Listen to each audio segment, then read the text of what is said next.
Okay, so this is the presentation for accommodation and its assessment.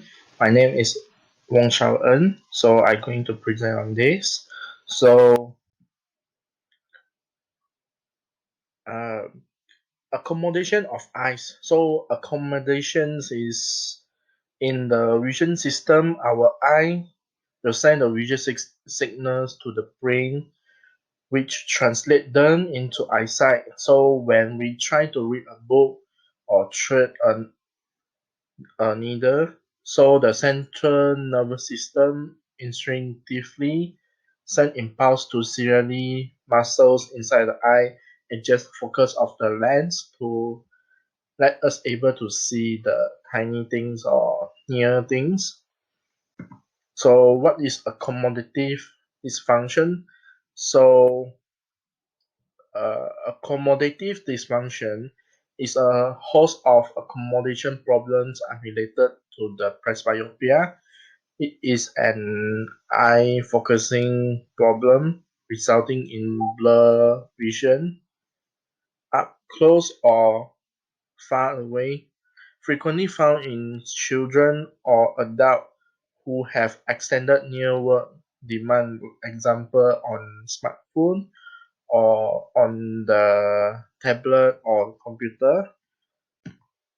So the causes and the risk factor of accommodative dysfunction is it's often due to inability to use the two eyes properly, binocular vision function,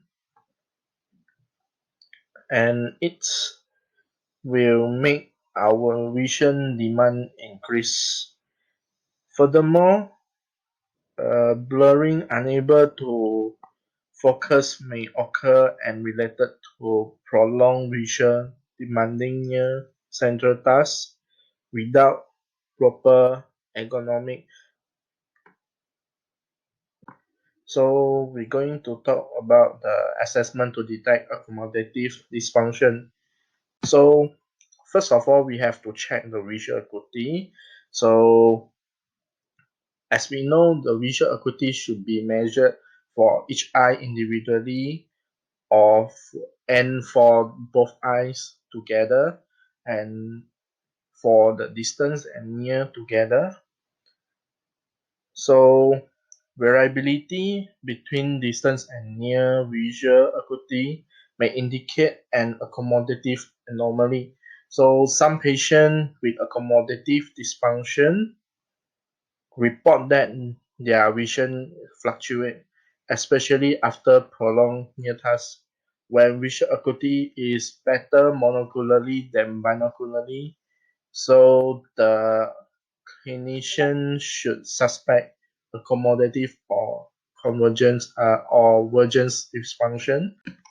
So the next will be the refraction. So as we know that refraction status is a must to take before we do anything.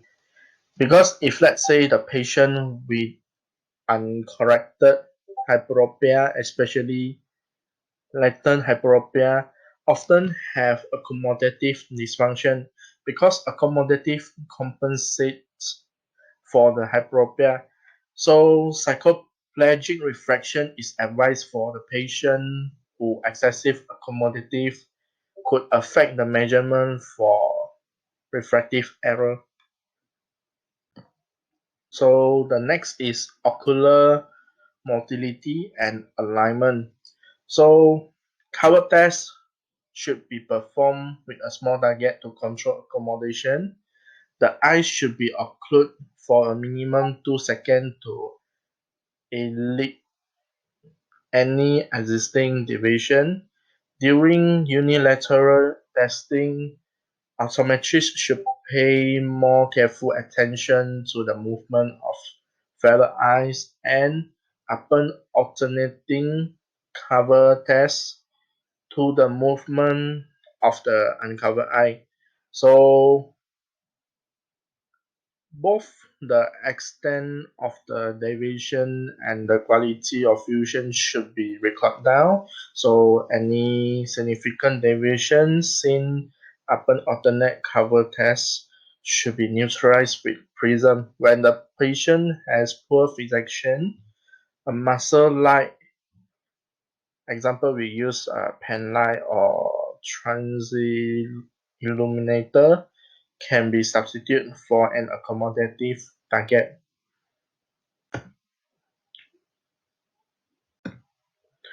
So the number 4, this one is near point of convergence, or we so-called NPC. So NPC is an important assessment for binocular function. It is best performed using a small accommodative target, the break and recovery, as well as any discomfort evoked by testing should be recorded. The patient who remains moved away from the target or is bothered by the test is usually symptomatic. The test should be repeated several times. So if necessary, patient cannot provide a good verbal response or demonstrate suppression. The optometrist should use pen light to observe the corneal reflexes. Place a red lens over one eye and repeating the NPC measure 4 to 5 times will often cause a fragile binocularly system to break down and the NPC to recede. Near fusional vergence amplitude. So positive and negative fusional vergence amplitude are measure of the amount of prism that can be placed in front of the eye before the patient report the sustained blur. Once sustained blur is reported, the patient is no longer using only fusional vergence to maintain single binocular vision, but is also employing accommodative vergence. The measurements may be with the Risley prism or prism bar. It is advantageous to use prism bar to observe the eyes of young children or verbally uncooperative patients.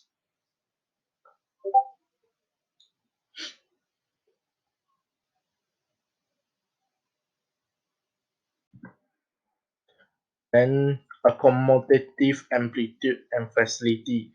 This is we call AA. So uh, it will be measured monocularly using either the push up of the minus lens method. Generally, the optometrists use a 2020 or 2030 target and not the first sustained blur. So accommodative facility testing can be performed using plus or minus 2 lens flippers or a phoropter.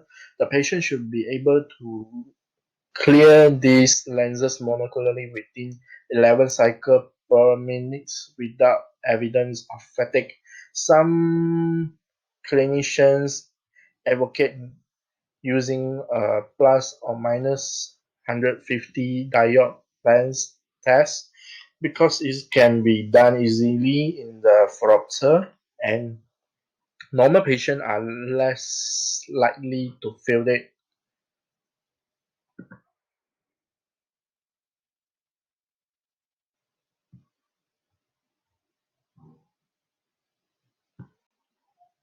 So the next is a stereosis. So stereosis is assessed and quantified using measures such as the Randall Timus stereo test. Contour line stereogram can be used to measure the stereo acuity. So next we have the supplemental test. So this test is when the comprehensive examination does not identify a cause for the asthenopia. The following tests may be helpful to detect the binocular problem. So accommodative convergence or accommodation ratio, ACA ratio, is the measurement for the convergence induced by accommodation per unit of accommodation. In a perfect physiological system, accommodative convergence supplies all the necessary convergence for the near viewing. The normal ACA ratio is 4:1. Both high and low ACA ratios have been implicated in binocular vision problem. The most popular methods of calculating the ACA ratio are the calculated distance near deviation method and the gradient method. And next will be the fixation disparity associated Fourier. So FD is using small misalignment of the eye that's occurred with single binocular vision is maintained the point of fixation. FD is direct measurement of this misalignment, and the associated Fourier is the amount of prism required to neutralize the FD. Measurement of FD may be obtained to determine the force fixation disparity curve and the associated Fourier. The chief advantage of FD method over methods that interrupt fusion is that it permits evaluations of the vergence system under binocular condition. Distance fusional vergence. So for the distance fusional vergence amplitude are determined in the same manner as near vergence amplitude, except the target is placed at 20 feet. The testing should be performed when the patient experiences asthenopia or when significant heterophoria is present with the distant fixation. Vergence facility. So this test is we use the flipper. Prism flipper may be used to test vergence facility. Normative values have been established for 16 PD based out and 8 PD based in prism. Mean value are 8 cycles per second CPM for children aged 5 to 8 years and 13 CPM for children aged 7 to 14 years. The mean value for adult is approximately at 7 CPM. Gore and Associate reported that single flip prism 3PD based in 12 PD based out differentiate optimally between normal adult and the patient with asthenopia at distant and near. Prism flippers may be used when standard testing does not elicit a clear defined reason for asthenopia. Last but not least is the accommodative lag.